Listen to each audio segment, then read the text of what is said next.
The first time I heard someone say, "This forest is under HOA jurisdiction now," I thought it was a joke. Like, no way someone just decided they suddenly own nature, right? But nope, there she was, Meredith Kline, standing at the edge of my property like she'd been cast in some courtroom drama, clipboard in hand, expensive sunglasses that probably cost more than my monthly mortgage, and this smug little smile like she already knew how the next chapter ended.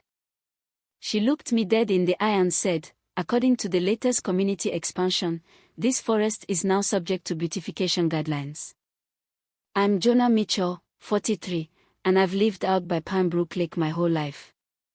I'm not one for drama. I fish, I hike, I mind my business. The kind of guy who still wears the same Carhartt jacket I wore in college.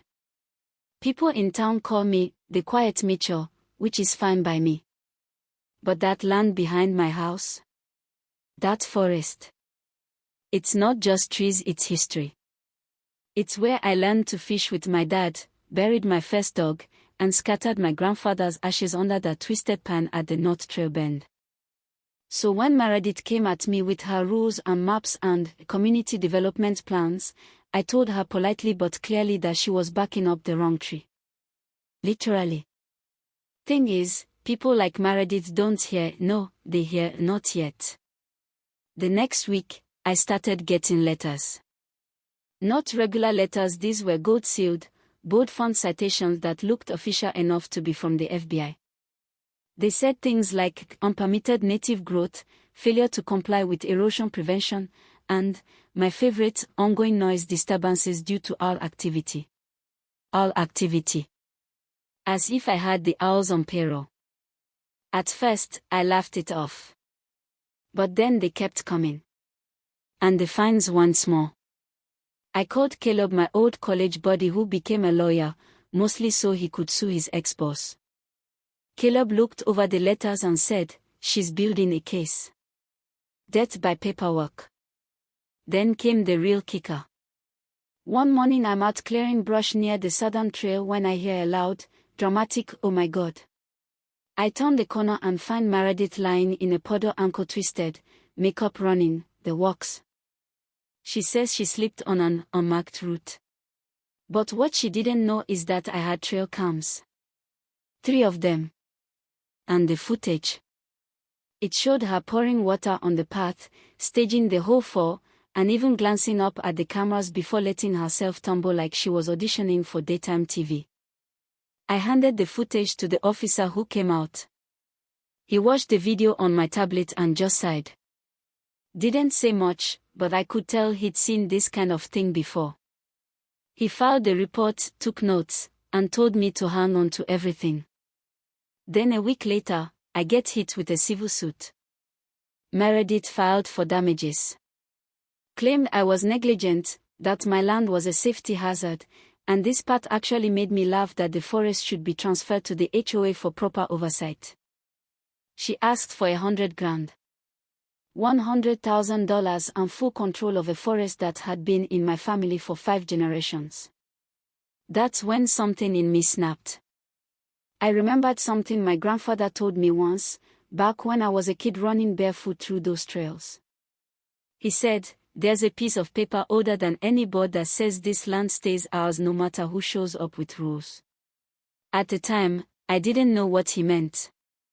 But after the lawsuit, I tore through every old trunk in his workshop until I found it wrapped in oilskin, yellowed with age, sealed with wax. An 1852 conservation charter. Signed by a state official. Still valid. It declared the land a protected ecological legacy, exempt from all modern zoning or regulatory control. I showed Caleb. He went quiet, then smiled like a man who'd just found a loaded cannon. We went to court. Meredith showed up in a power suit, dramatic neck scarf, the works. Her lawyer, some guy from the HOA legal team, looked like he was reading off a menu. The judge, a guy named Hackett with half-moon glasses and the patience of a brick wall, listened to their side, then turned to us.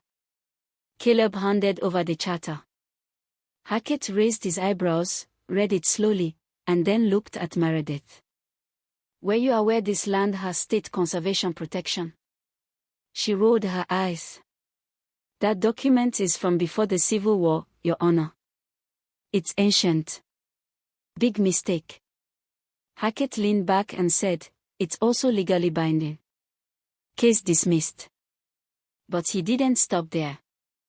He barred the HOA from ever filing claims on my land again. 100-year freeze. Then, based on the trail cam footage, he referred Meredith for fraud and perjury. 3 months later, she was under investigation for more than just my case. Turns out she'd pulled the same fake injury stunt at her last 2 neighborhoods. Settled out of court, pushed people to sell cheap, then flipped the land. Classic predator playbook. This time, she didn't get away with it. Her house went up for sale. She tried to move quietly, but the whole neighborhood knew. Her accounts were frozen pending investigation, and her spot on the HOA board vacated. Permanently. And here's the part that surprised me the most: the neighborhood changed after she left. People relaxed. The weekly complaints stopped. Kids played louder. Neighbors started waving again. Some even apologized, saying they were scared of crossing her. Caleb and I still joke she ruled the street like a suburban mob boss. I built a wooden sign and planted it at the start of the main trail. It says, "Some roots run deeper than greed." I carved it myself, just like my grandfather used to.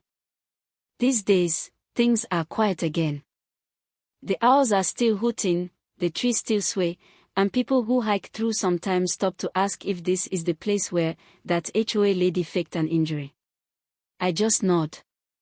They laugh. And then they keep walking. You know, I've always believed land holds memory. That it remembers who treats it with respect and who tries to fence it in. That forest has seen more than any HOA president ever, with storms, drought, fire, and now, a woman with a clipboard who thought she could rewrite history. So here's the thing: maybe you don't care about zoning laws or ancient charters. But let me ask you this: what would you do if someone came for the one thing your family built their life around? Would you roll over? Or would you fight with facts, with grit, with a little help from the past? Let me know down in the comments. I want to hear where you draw the line. When does community oversight become tyranny? And have you ever had to stand up to someone who thought the rules only applied to everyone else? Because as far as I'm concerned, justice doesn't come with a badge or a board vote. Sometimes, it comes with a dusty old paper. And a trail cam. And sometimes, that's all you need. The first time I heard someone say, "This forest is under HOA jurisdiction now," I thought it was a joke. Like, no way someone just decided they suddenly own nature, right? But nope, there she was, Meredith Kline, standing at the edge of my property like she'd been cast in some courtroom drama, clipboard in hand, expensive sunglasses.